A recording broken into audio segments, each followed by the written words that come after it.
بسم اللہ الرحمن الرحیم۔ السلام علیکم۔ آج ہم آپ کو ایک معصوم بچے کا درد بھرا واقعہ سنائیں گے کہ کیسے وہ اپنے مرے ہوئے باپ کی قبر پر بلک بلک کر رو رہا تھا اور کس وجہ سے رو رہا تھا۔ آئیے آپ کو سناتے ہیں۔ حضرت عیسیٰ علیہ السلام کے دور میں ایک گاؤں میں دو غریب میاں بیوی رہتے تھے۔ ان کی کوئی بھی اولاد نہیں تھی۔ بہت عرصے کے بعد اللہ پاک نے ان کو ایک بیٹے سے نوازا۔ ہر ماں باپ کی طرح وہ ماں باپ بھی اپنے بچے سے بہت محبت کرتے تھے، اور اس بچے کے باپ کی خواہش تھی کہ جب میرا بیٹا بڑا ہو جائے گا تو میں اس کو حافظ قرآن بناؤں گا۔ لیکن بدقسمتی سے ایک دن ایسا آیا کہ باپ کام پر گیا اور وہاں پر حادثے میں اس کی موت واقع ہو گئی۔ جب گھر میں یہ خبر آئی تو ماں اور بچے کی رو رو کر بری حالت ہو گئی۔ ماں تو بلک بلک کر رو رہی تھی کہ یا اللہ، اب میں کس کے سہارے جیوں گی؟ میرا تو کوئی اور سہارا بھی نہیں ہے تیرے سوا۔ میرے تو ماں باپ بھی اس دنیا سے چلے گئے ہیں اور میرا ایک ہی سہارا تھا اور وہ بھی آپ کے پاس چلا گیا۔ میرا چھوٹا سا بچہ کس کے سہارے جیے گا؟ باپ کے کفن دفن کا انتظام کیا گیا اور وہ بچہ ابھی چھوٹا تھا۔ ماں نے سوچا کہ اب اس بچے کو کھلانے کے لیے مجھے ہی محنت مزدوری کرنا پڑے گی۔ وہ لوگوں کے گھروں میں کام کاج کرنے لگی، دن کو محنت مزدوری کرتی، رات کو کپڑے سلائی کیا کرتی تھی تاکہ وہ اپنے بچے کو پیٹ بھر کر 2 وقت کا کھانا کھلا سکے۔ وقت گزرتا گیا اور بچہ 6 سال کا ہو گیا۔ ماں نے اس بچے کو ایک دینی مدرسے میں داخل کروا دیا۔ بچے کے پٹے پرانے کپڑے ہوتے تھے، لیکن وہ بچہ بہت ہوشیار اور ذہین تھا۔ وہ اپنی ماں کی طرح 5 وقت کی نماز بھی ادا کرتا تھا۔ ایک دن ایسا ہوا کہ وہ بچہ مدرسے میں پڑھنے کے لیے گیا تو اس کے کپڑوں کی وجہ سے باقی بچوں نے اس بچے کو دیکھ کر اتنا مذاق اڑایا کہ وہ بچہ اس وقت روتا ہوا اپنے گھر واپس آ گیا اور اپنے گھر آ کر اپنی ماں کو سارا واقعہ بتایا۔ ماں اس کی باتیں سن کر تڑپنے لگی اور اللہ سے گڑ گڑا کر دعائیں مانگنے لگی۔ جب ماں کی روتے روتے آنکھ لگ گئی تو وہ بچہ سیدھا اپنے باپ کی قبر پر پہنچ گیا اور اپنے باپ کی قبر کے اوپر لیٹ گیا۔ بابا جان، میں 2 دن کا بھوکا ہوں، گھر میں کھانے کے لیے کچھ بھی نہیں ہے۔ اس بچے کے باپ کے جانے کے بعد ان کا تو یہ حال ہو گیا کہ ان کو غربت نے جکڑ لیا۔ باپ کی قبر کی سرحانے 6 سال کا بچہ زار و قطار رو رہا تھا، چیخ رہا تھا، چلا رہا تھا۔ ادھر سے حضرت عیسیٰ علیہ السلام کا گزر ہوا۔ جب حضرت عیسیٰ علیہ السلام نے اس 6 سال کے بچے کو روتا ہوا، خون کے آنسو بہاتا ہوا، اس طرح کی درد بھری فریادیں کرتا ہوا بچے کا توتلا لہجہ اور بچے کے جڑے ہوئے ہاتھوں کو دیکھا تو حضرت عیسیٰ علیہ السلام کا دل مبارک بھر آیا۔ حضرت عیسیٰ علیہ السلام نے اس بچے کے سر پر ہاتھ رکھتے ہوئے فرمایا، اے بچے، اگر تو اپنے باپ سے ملنا چاہتا ہے تو میں تھوڑی دیر کے لیے تیرے باپ کو قبر سے باہر نکالوں۔ بچے نے کہا، آپ کا مجھ پر احسان ہوگا۔ تو حضرت عیسیٰ علیہ السلام نے 2 رکعت نماز پڑھی اور نماز پڑھنے کے بعد اللہ سے دعا کی کہ اے مردے، اللہ کے حکم سے زندہ صحیح سلامت قبر سے باہر نکل۔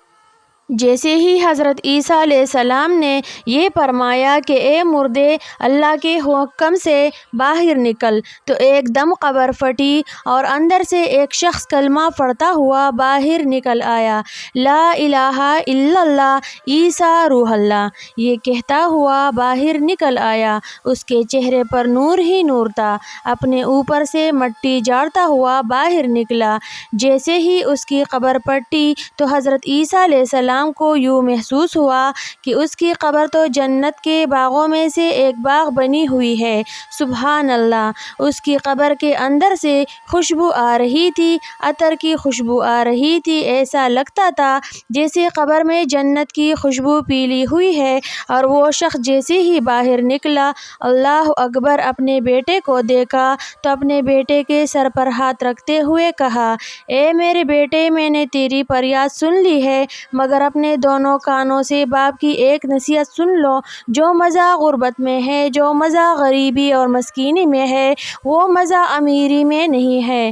جو سکون اور اطمینان غربت میں ملتا ہے، وہ سکون اور اطمینان امیری میں نہیں ملتا۔ امیری تو صرف سکون کے سوا کچھ نہیں ہے۔ میرے بیٹے، اگر تم سکون حاصل کرنا چاہتے ہو تو اللہ کے حضور جھک جاؤ، اللہ کی چوکھٹ پر جھک جاؤ۔ جب بھی مانگنا تو اللہ سے مانگنا، جب بھی جھکنا ہو تو صرف اللہ تعالیٰ کے سامنے جھکنا، کسی اور سے نہ مانگنا۔ تیرے باپ نے اپنی ساری زندگی غربت میں گزار دی۔ میں 3 دن کے پاقے کاٹتا تھا، 3 دن کھانے کو کچھ نہیں ملتا تھا۔ جب صبح کو کھاتا تو شام کو کچھ نہ ہوتا، جب شام کو کھاتا تو صبح کچھ نہ تھا۔ میں نے جب بھی کھایا تیری ماں کو بھی کھلایا، حلال کا لقمہ کھلایا۔ میں نے جب بھی مانگا تو صرف اپنے رب سے مانگا اور کسی کے آگے اپنے ہاتھ کو نہیں پھیلایا۔ میرے بیٹے، اگر تم اللہ کے نیک بندہ بننا چاہتے ہو تو جا غربت کی زندگی بسر کر۔ یہ 4 دن کی زندگی ہے، گزر جائے گی، اس کے بعد کیا ہوگا؟ موت آئے گی، اللہ اکبر۔ مر جانے کے بعد جب تو قبر میں اٹھایا جائے گا تو پھر دیکھے گا کہ قبر کے اندر نور ہی نور ہوگا۔ باپ نے اس 6 سال کے بیٹے کو یہی درس دیتے ہوئے کہا، جب بھی مانگنا اللہ سے مانگنا، غربت کی زندگی بسر کرنا، کیونکہ اسی میں سکون ہے۔ اور ایک لقمہ کھانا، ایک گھونٹ پانی کا پینا، ایک گھونٹ پانی پینے کے ساتھ ساتھ جب سانس لینا تو اپنے رب کا شکر ادا کرنا۔ یہ کہتے ہوئے حضرت عیسیٰ علیہ السلام کی زیارت کرتے ہوئے یہ شخص ایک بار پھر سے مر گیا۔ اس کے بعد اس بچے نے اپنے باپ کی نصیحت پر اس قدر عمل کیا کہ جب بھی مانگا تو اللہ سے مانگا۔ پھر اللہ تعالیٰ نے اس بچے کو اس قدر عطا کیا کہ بڑے بڑے بادشاہ بھی اس کے امیری پر رشک کرنے لگے۔ اللہ تعالیٰ فرماتا ہے کہ درختوں کے پتوں کے برابر گناہ کرو، میں تمہارا رب ہوں، معاف کر دوں گا، مگر 2 گناہ کبھی مت کرنا، کیونکہ ان گناہوں کے بعد میری کبھی تم سے صلاح نہیں ہو پائے گی۔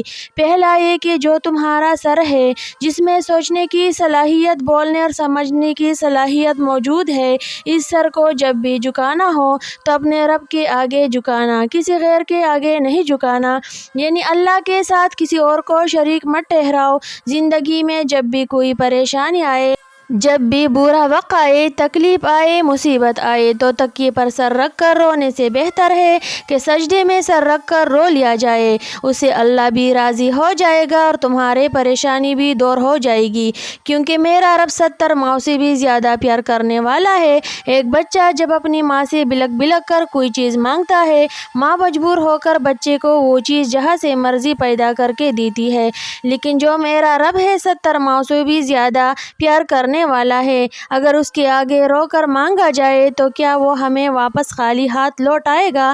اگر کسی بندے سے مانگے تو بندے کے ہاتھ میں نوالا اور منہ میں تانا ہوتا ہے، لیکن وہ رب کی ذات ہے جو دیتی بھی ہے اور دے کر پچھتاتی بھی نہیں، اور میرا رب بھی راضی ہو جائے گا اور سب کی پریشانی بھی دور ہو جائے گی۔ اللہ تعالیٰ فرماتا ہے، جو انسان دوسرا بڑا گناہ کرتا ہے جو یہ ہے کہ اپنے والدین کو دکھ مت دینا، والدین کو درد مت دینا، ورنہ میں رٹ جاؤں گا، میں ناراض ہو جاؤں گا، اس پر میرا قہر ٹوٹ پڑے گا، اس پر میرا عذاب برسے گا، اس پر فرشتوں کی بھی لعنت ہوگی۔ بے شک اللہ پاک ماں باپ کا دل دکھانے والوں کو کبھی معاف نہیں فرماتا، اور نہ ہی اللہ پاک کی ذات کے ساتھ کسی کو شریک ٹھہرایا جائے، اللہ اس چیز کو بھی کبھی معاف نہیں فرمائے گا۔ اللہ پاک ہم سب کو بھی گناہوں سے بچنے اور نیک کام کرنے کی توفیق عطا فرمائے، آمین۔ آج ہمارے معاشرے میں یتیموں کی کوئی قدر عزت نہیں کرتا، اور جو یتیم قدر نہیں کرتے ان کو یہ بھی پتہ نہیں کہ جس کا ہم کلمہ پڑھتے ہیں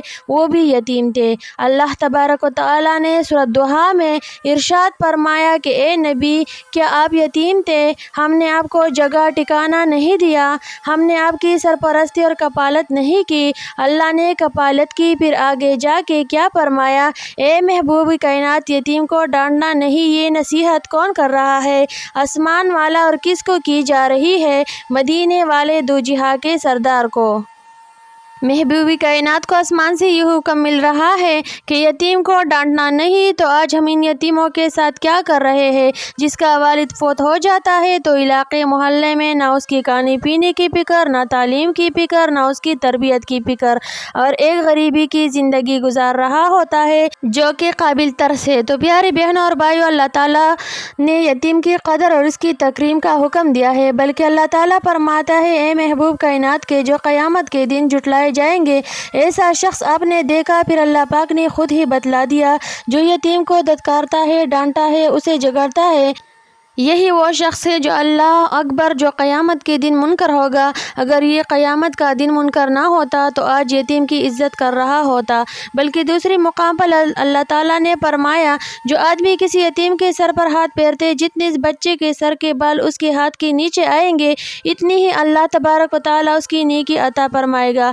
گناہ مٹا دے گا۔ بلکہ اللہ تعالیٰ نے یتیم کے مال کی خود حفاظت کی۔ اللہ تبارک و تعالیٰ کی قدرت دیکھیے گا کہ سورۃ کہف کے اندر اللہ تبارک و تعالیٰ نے کیا ارشاد فرمایا کہ میں نے 2 نبیوں کو بھیجا اور وہ دیوار ٹھیک کرانے لگے، حضرت خضر علیہ السلام اور حضرت موسیٰ علیہ السلام، کیونکہ یہ زمین کے اندر جو دیوار کڑی ہے وہ یتیموں کی ہے، وہ بیچارے، ان کے نیچے ان کا خزانہ چھپا ہوا ہے، یہ ابھی چھوٹے ہیں، ان کو پتہ نہیں، ان کو باپ بڑا نیک صالح تھا، عبادت گزار تھا، وہ فوت ہو گیا، اب وہ نبیوں کو بھیج کے اس کے گھر کی دیوار ٹھیک کرائی جا رہی ہے کہ یہ جب بڑے ہو جائیں گے اور پھر جب ان کی دیوار گرے گی وہاں سے خزانہ اپنا لے سکتے ہیں۔